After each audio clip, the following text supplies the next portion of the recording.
E aí, pessoal, vamos para o nosso penúltimo vídeo sobre exploração de vulnerabilidades com o Kali Linux. Se você já está com sua máquina virtual pronta, seu servidor também já está instalado, então vamos nos preparar para mais uma caçada.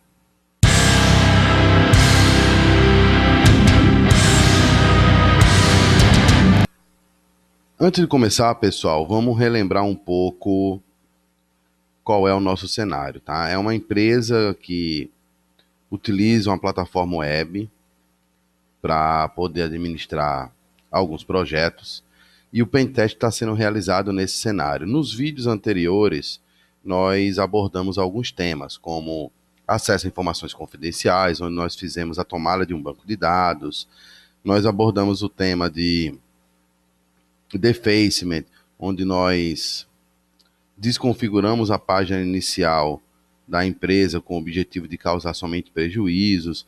Abordamos também a escalada de privilégios, que demonstra que a partir de algumas falhas do dev, que é uma falha do kernel, nós conseguimos garantir o acesso à conta do root. E hoje nós vamos tratar do nosso penúltimo tema, que é a parte de captura de arquivos, tá? Então nós vamos capturar dois arquivos que são extremamente importantes dentro da arquitetura do Linux, tá? Do Unix, que é o PSWD e o Shadow, tá? Ambos são arquivos que referenciam a parte de login de usuário, tá? Então, nós vamos seguir o processo natural do pentest, tá? Vamos fazer um reconhecimento, vamos analisar quais vulnerabilidades podemos utilizar, vamos depois explorar essa vulnerabilidade e produzir um POC, ok? Então, inicie o seu terminal, ingresse o seu Kali Linux na rede, se ele já estiver conectado, não tem problema, certo? E verifique qual é o IP que está sendo atribuído à sua máquina, tá? Essa fase ela é importante porque você já pode coletar algumas informações sobre a rede. A minha rede ela tem um broadcast que vai até 31. Então eu só vou ter 32 IPs válidos nessa rede. É claro que dentro desse nosso laboratório nós vamos trabalhar com duas máquinas. A máquina da vítima, que é o IP 10.10.10.1, e a máquina do Kali, que vai receber um IP atribuído via DHCP, ok? Mas se fosse no ambiente real, nesse momento, já seria interessante executar um scan ping passando os parâmetros da rede, ou seja, eu posso passar um range, um intervalo, ou eu poderia informar a máscara CIDR para o Nmap fazer o levantamento dos hosts ativos na rede, tá? Então, a título de informação, eu vou fazer um range do 1 ao 31. Então, ele vai buscar os IPs que estão up, ok? E vai trazer informações muito mínimas. E a partir desse scan, a gente vai determinar a máquina que vai ser atacada, ok? Então eu já sei que o IP é o 10.10.10.1, IP do servidor, e para levantar algumas informações, nós podemos utilizar o scan version junto com a opção "-o", que vai me trazer a porta, o serviço e a versão do serviço, além de tentar identificar qual é o sistema operacional em execução no momento. Então, é um passo determinante na fase de reconhecimento, certo? Eu tenho uma fase que pode ser feita anteriormente a essa, que é um reconhecimento passivo, onde eu vou utilizar ferramentas como Ruiz, Dig, para juntar informações sobre a empresa, que não é necessário nesse caso. A gente só precisa levantar informações sobre os hosts e sobre o nosso servidor, para justamente poder determinar o que fazer, tá? Então, atualmente eu tenho todas essas portas abertas, tá? E tenho, essas são as versões dos serviços, e a minha máquina está rodando um kernel do Linux entre o 2.6.9 e o 0.33, ok? Para fazer a captura de um arquivo, eu posso executá-lo de várias formas, tá? Mas nesse caso, nesse exemplo, nós vamos utilizar uma vulnerabilidade conhecida do Samba, que são essas portas aqui, que advém de má configuração do servidor Samba, tá? Então, vamos utilizar o MSF Console como principal ferramenta para a exploração dessa vulnerabilidade.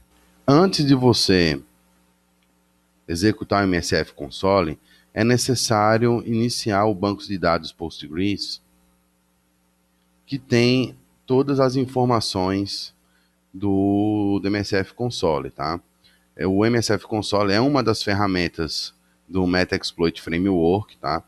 É uma ferramenta que automatiza o processo de pentest, e a composição do MSF, do Metaxploit Framework, ela se baseia em módulos, tá? Então eu tenho módulos para exploits, eu tenho alguns módulos auxiliares como scanners, alguns módulos que podem auxiliar na criação de ferramentas para post-exploit, ou seja, para manutenção de acesso. Eu tenho shellcodes, que são códigos arbitrários executados junto a um payload. É uma gama de ferramentas que, quando bem utilizadas, são determinantes no pentest, ok? Então, MSF iniciado, nós vamos realizar uma busca por exploits baseados no Samba, tá? Em especial, eu quero utilizar esse aqui, ó, que é o User Map. Ele vai fazer um mapeamento dos usuários do servidor Samba, tá? Sempre que eu quiser utilizar alguma ferramenta, nós vamos digitar o use e o caminho da ferramenta. Então, use, exploit, multi-samba, user map, script. Todo módulo, toda ferramenta do MSF Console, ele tem algumas informações. Sempre que eu quiser visualizar informações, opções ou alguma outra coisa, eu vou utilizar o comando show. Então, show info, ele vai mostrar algumas opções, algumas informações sobre o exploit, tá? E show options vai me mostrar as opções que esse exploit contém. Então, no momento, eu preciso indicar somente o IP do alvo. Sempre que eu quiser configurar alguma opção de um módulo, de um exploit, de um auxiliar, de um payload, vamos utilizar o set. Então, set rhost 10.10.1. Agora nós vamos executar esse exploit. Eu posso utilizar a opção run, comando run, ou exploit, ok? Esse exploit, ele vai dar acesso à máquina Samba a partir do mapeamento de usuários, tá? Se eu quiser confirmar o acesso à máquina, eu posso executar um name, que ele vai me trazer a versão do kernel, e se eu quiser informações mais completas, o name-a. Eu posso até capturar os arquivos, mas eles não serão muito úteis, porque eu não vou conseguir quebrar nenhuma senha de usuário. As senhas do Linux, eles se baseiam num hash. É uma única via. Depois que está encriptado, não tem como desencriptá-la. Mas existe uma ferramenta muito interessante do Kali, que é o John the Ripper, que ele consegue burlar esse processo e me trazer algumas senhas, ok? Então, antes da gente usar o John the Ripper, nós vamos usar uma outra ferramenta do MSF Console, que é o Hashdump, que ele captura arquivos para mim, tá? Então, eu vou colocar essa seção em background com Ctrl Z e vou realizar agora uma busca pelo Hashdump, tá? E eu tenho ali um post que é o Linux Getter Hashdump, e é esse que nós vamos utilizar. Use post Linux Getter Hashdump. Vamos ver quais são as opções. Eu preciso informar a ele uma sessão que esteja aberta, tá? Se eu quiser verificar minhas sessões abertas, basta eu digitar sessions-l. Então, eu tenho uma sessão aberta entre a máquina atacante e a máquina da vítima. Vamos configurar a sessão set sessions 1 e executar esse post. Então, perceba que ele conseguiu capturar o usuário e a senha desse usuário, tá? E salvou esse arquivo na pasta msf4 root, tá? E ele já salvou como unshadow. Então eu já posso utilizar o John the Ripper para poder obter essas senhas, ok? Em outro terminal, vamos acessar a pasta cd msf4 root. Eu vou listar os arquivos e cada um desses arquivos contém informações, tá?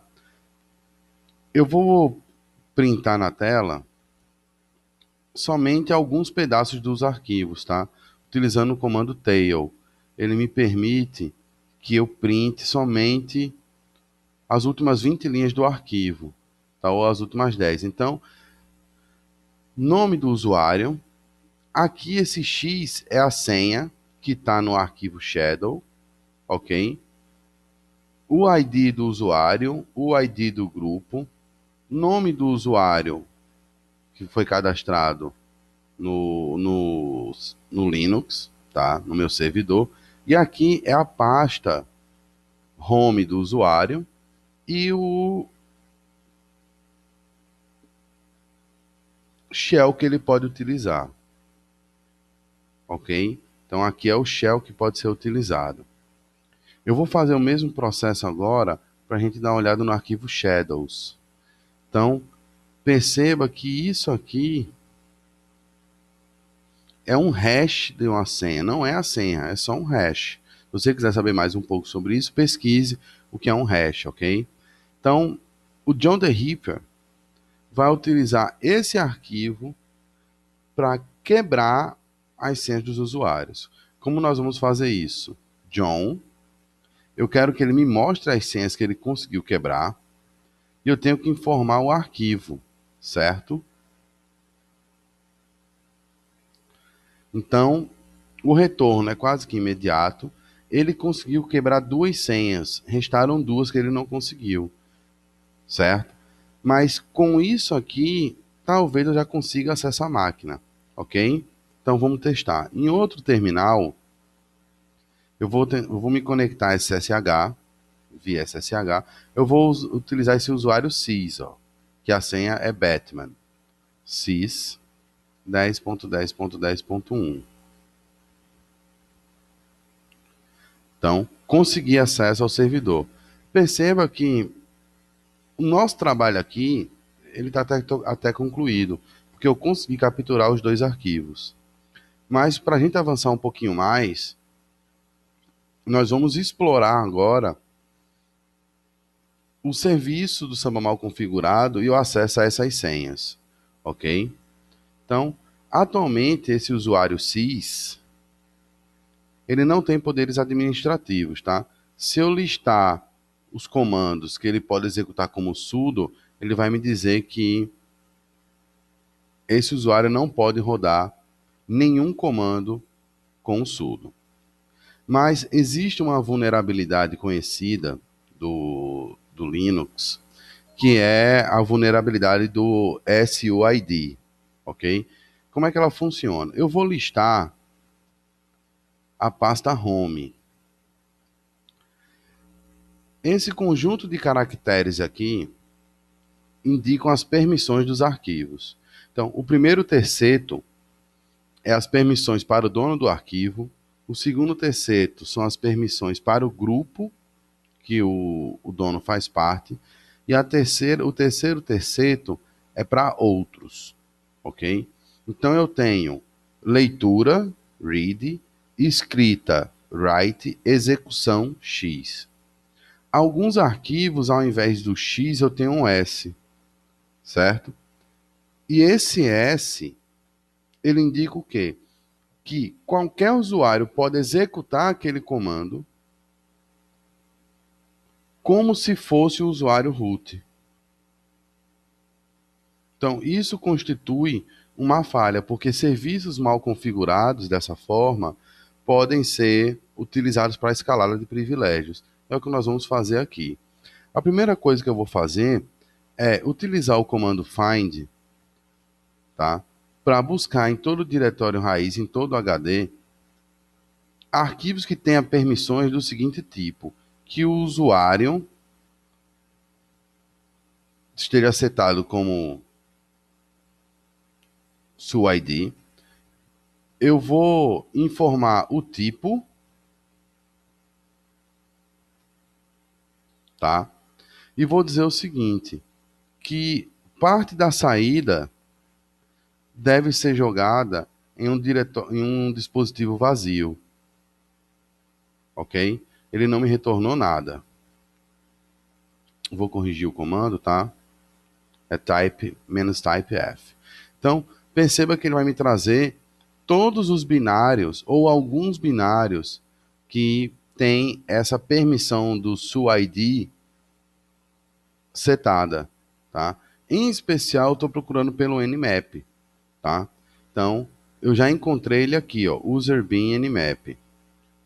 O Nmap, quando ele está configurado dessa forma, ele permite que um usuário ganhe acesso ao shell do root. De que forma?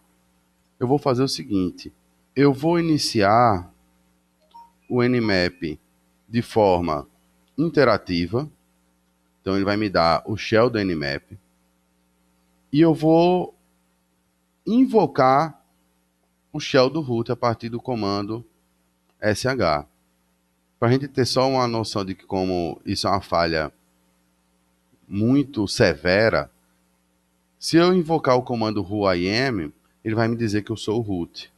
Eu loguei com um usuário que não tem poderes administrativos. A partir de uma falha do SUID, eu consegui escalar privilégio facilmente, tá? O que nós podemos fazer? Não seria interessante nem trocar as senhas, porque isso levantaria suspeitas junto ao administrador do sistema, mas eu preciso manter o acesso. E eu quero manter o acesso com um usuário que tenha poderes administrativos. Então, eu posso incluir o usuário sys para que ele tenha poderes administrativos. Existe um arquivo chamado sudoers, que controla os usuários que podem usar dos privilégios do root. E na penúltima e na última linha eu tenho o seguinte, membros do grupo admin talvez possam ganhar privilégios de root. Nós podemos agora modificar o usuário admin, inserindo ele, usuário sys, desculpa, inserindo ele no grupo admin, tá? Como eu faço isso? Vamos pesquisar alguns comandos aqui do Linux e perceba que eu tenho um comando chamado usermod. Eu vou invocar o help do comando usermod, tá? E aqui, ó, eu tenho essas duas opções aqui, ó. Tá? A primeira, ele força um grupo a se tornar o grupo primário daquele usuário. E a segunda, ele lista os grupos complementares daquele usuário. Ok? Então, nós vamos fazer o seguinte. Usermod. Eu preciso informar a opção "-g", só que a opção "-g" eu preciso informar o grupo, admin. E aí sim o login, sys. Tá? Quando um terminal não dá retorno para a gente, é porque o comando não reportou nenhum tipo de erro. Tá? Então, a priori, eu já consegui inserir o usuário sys no grupo admin. Tá? E aí nós vamos testar. Lá em cima, eu tentei executar um sudo -l, e ele me deu o erro de que eu não poderia rodar esse tipo de comando. Tá? Então, eu vou sair do terminal do shell do root e vou sair do shell do nmap, ok? E vou tentar executar o mesmo comando, sudo -l. E agora eu já consigo executar comandos como root. Então perceba que a partir de uma falha do Samba, eu consegui quebrar um arquivo com senhas, tive acesso via SSH por esse usuário. Esse usuário, ele não tinha poderes administrativos, como nós confirmamos aqui, logo no acesso, mas utilizamos de uma outra mecânica para a escalada de privilégios e inserimos esse usuário no sudoers, a partir da configuração de grupos. E agora eu tenho a manutenção do acesso a partir do usuário SIS com poderes administrativos. Então, esse vídeo é um dos mais curtos porque, na verdade, é um exploit muito simples de ser feito, mas como um plus, cabe aí a exploração do acesso e a manutenção dele também, ok? Então, eu desejo a todos aí bons estudos, um forte abraço e até a próxima caçada, pessoal.